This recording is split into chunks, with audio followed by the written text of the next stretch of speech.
Long ago, the world was very different from the world we know today. It was a time when people forgot about being kind and good to each other. Instead, they chose to be selfish and mean, making the world a sad and dark place. Up above, watching over everything, was God. He saw how bad things had gotten and felt deeply saddened. But amidst all this, there was one man who was different. His name was Noah. Noah was not like the others. He was kind, he cared for his family, and he always tried to do what was right. Because of his goodness, God noticed him. One day, God spoke to Noah. He told Noah about the big plan to wash the world clean with a great flood. But because Noah was good, God wanted to keep him and his family safe. God gave Noah a special task, to build a huge boat called an ark. This wasn't just any boat, it was to be big enough to hold Noah's family and two of every kind of animal in the world. Noah got to work, even though the people around him couldn't understand why. They laughed at him, thinking he was silly. But Noah didn't mind. He trusted God and kept building the ark, plank by plank. After the ark was built, something amazing happened. Animals started arriving in pairs. Lions, elephants, giraffes, and even tiny insects all lined up to board the ark. Just as God had said, it was two of every kind of animal in the world. Noah and his family helped them find their places inside, making sure that all the animals were comfortable. It was a beautiful sight, all the different animals living together peacefully. Then the skies began to darken and the first drops of rain started to fall. It rained like it had never rained before. Water poured from the sky day and night for 40 days and 40 nights. As the rain poured down and the waters climbed higher, entire cities and all the people in them disappeared beneath the waves, leaving nothing behind. Inside the ark, Noah, his family, and all the animals were safe and dry. They could hear the rain and the storm, but they stayed together, waiting for the moment they could come out again.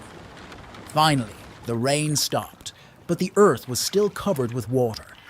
Noah needed to find out if it was safe to leave the ark. He sent out a raven, but it came back, finding nowhere to land. Then he sent out a dove, which also returned. Noah waited a bit longer and sent the dove out again. This time, it brought back an olive leaf, which meant that the waters were receding and life was starting to grow again. Soon the ark came to rest on a mountaintop. The earth was finally dry enough for them to leave their big wooden home. Noah, together with his family and all the animals, opened the door of the ark and stepped out onto the soft, muddy ground. They stretched their legs and took deep breaths of fresh air. The world looked clean and new, like a blank page waiting to be filled with stories. Flowers started to bloom, and trees began to grow tall and green again. As Noah and his family stood on the fresh earth, God spoke to Noah again. He made a very special promise. God promised that he would never send a flood to cover the whole earth again. And as a sign of this promise, he put a rainbow in the sky. It was bright and colorful, a reminder of God's love for every living creature. In the Bible, there were two cities called Sodom and Gomorrah. These cities were filled with people who made very bad choices and didn't listen to anyone, not even God. God saw what was happening and was very sad. He decided that he couldn't let it go on anymore. But there was one good man named Lot who lived in Sodom with his family. God didn't want to hurt Lot because Lot always tried to do what was right. So God sent two angels disguised as men to Sodom. They went to Lot's house. Lot saw them and invited them in, being kind and hospitable. He didn't know they were angels at first, but he wanted to make sure they were safe in his city. But the people of Sodom saw these strangers and wanted to harm them. They surrounded Lot's house and demanded Lot to send the strangers out.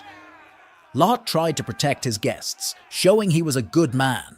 They told him, "You need to leave this city with your family because God is going to destroy it for being so wicked." The angels told Lot to take his wife and two daughters and warned them to not look back once they left. God was going to rain down fire and brimstone from the sky to cleanse the land of all evil. So Lot and his family ran away in the middle of the night. They ran as fast as they could, away from the cities of Sodom and Gomorrah. Behind them, the sky lit up as fire fell, burning everything in those cities to the ground. It was like a giant fiery storm wiping away all the wrongdoings. Lot's wife, however, made a big mistake. Even though the angels told her not to, she looked back to see what was happening to the city. And because she didn't listen, she turned into a pillar of salt, stuck there forever. Lot and his daughters kept going, safe because they listened to the warning. They remembered not to look back and lived on, remembering the lesson of what happens when people choose not to do what's right. They learned the consequences of bad choices and the importance of listening and following guidance, especially when it comes from God. Once upon a time, there was a huge city named Babylon. It was known for its incredibly strong walls and beautiful hanging gardens. It was one of the greatest cities of ancient times. Babylon was like the heart of everything important: money, power, and culture. The king of Babylon was very proud and thought his city could never be beaten, claiming it was the best city ever made. People in Babylon didn't care much about being fair or kind anymore. They were more into worshipping statues and other things rather than remembering the real God who created everything. God tried to warn them through messengers, saying that bad times were coming, but nobody in Babylon paid any attention. They thought they were too safe behind their massive walls and with all their treasures. But God wanted to prove that no place, no matter how strong or rich, could ignore him and get away with it. The warning became real during the reign of King Belshazzar at a big party in the king's palace. Suddenly, a hand appeared out of nowhere and wrote a strange message on the wall of the palace. The message was confusing to everyone, and not even the smartest people in the palace could figure it out. Then the queen remembered Daniel, a wise man who followed God and could understand dreams and signs. Daniel came and looked at the strange message on the wall. He told them the writing was a message from God, saying the king had failed to be good, and as a result, Babylon would be conquered and taken over by others. Just like Daniel said, that very night, something unexpected happened. The army of the Persians, led by King Cyrus, made a sneaky attack.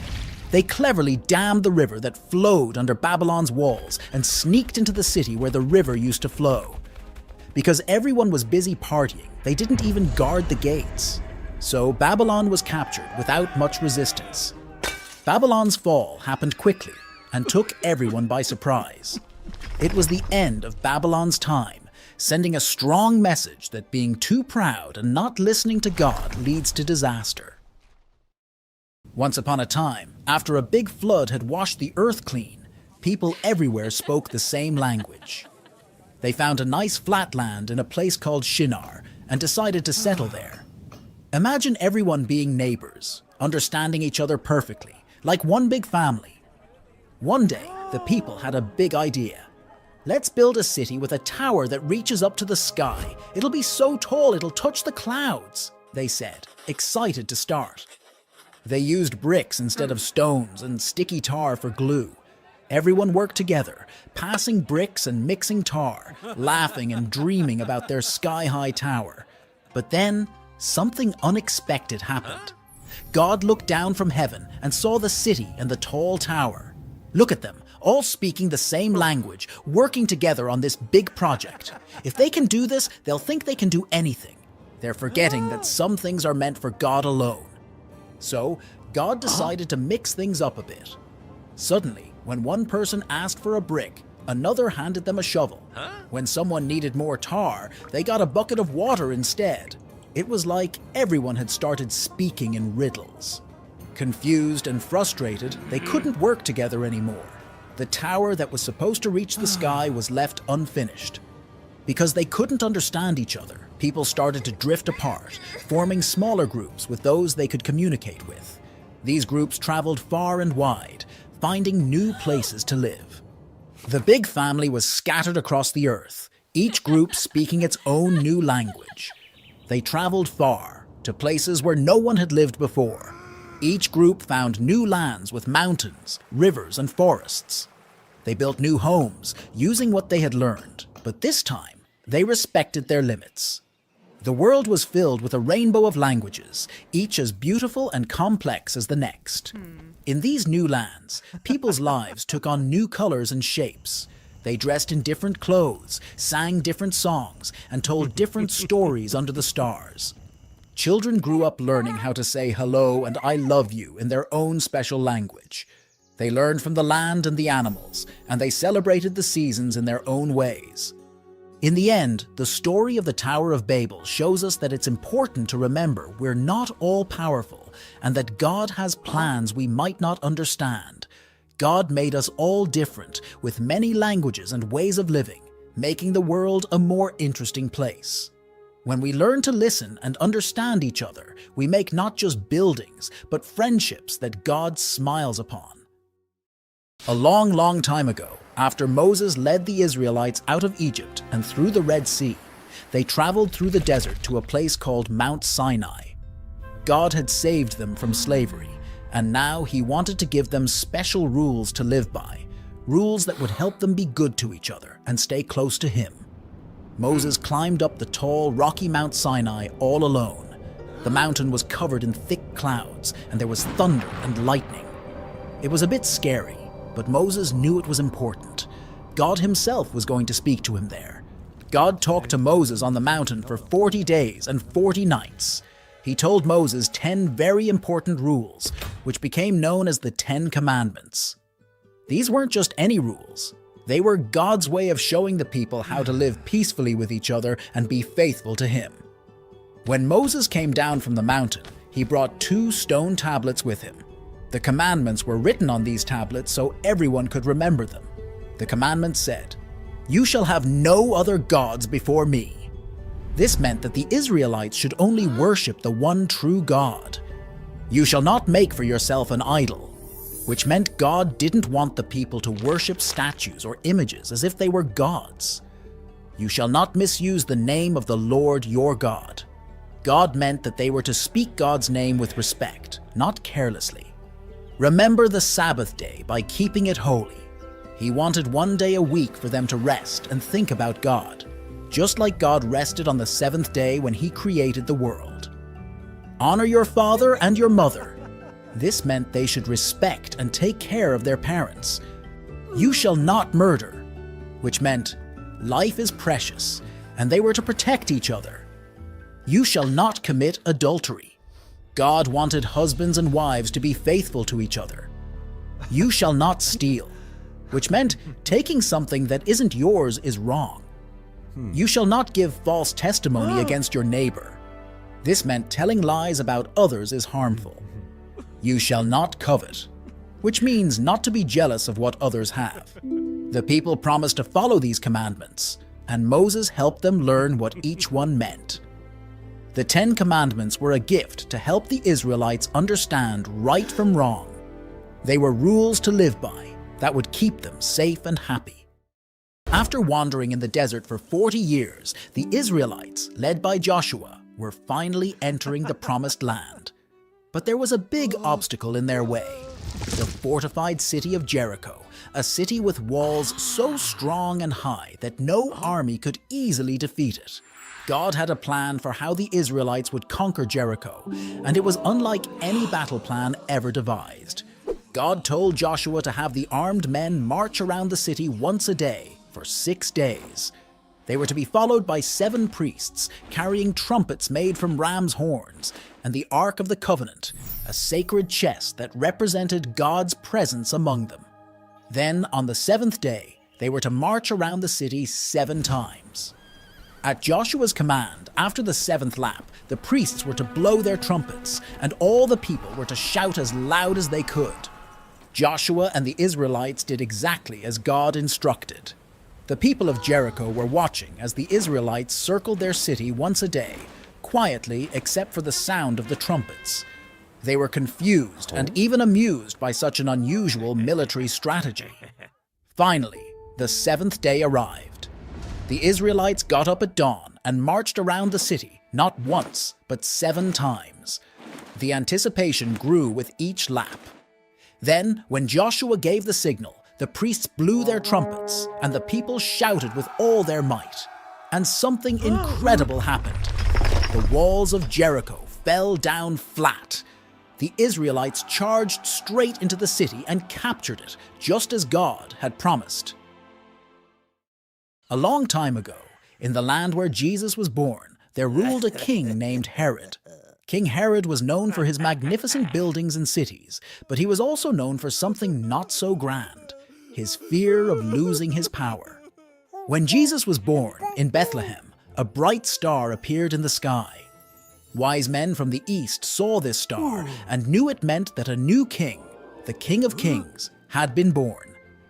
They wanted to find and worship this new king, so they traveled to Jerusalem and started looking for him. When King Herod heard this, he was very troubled.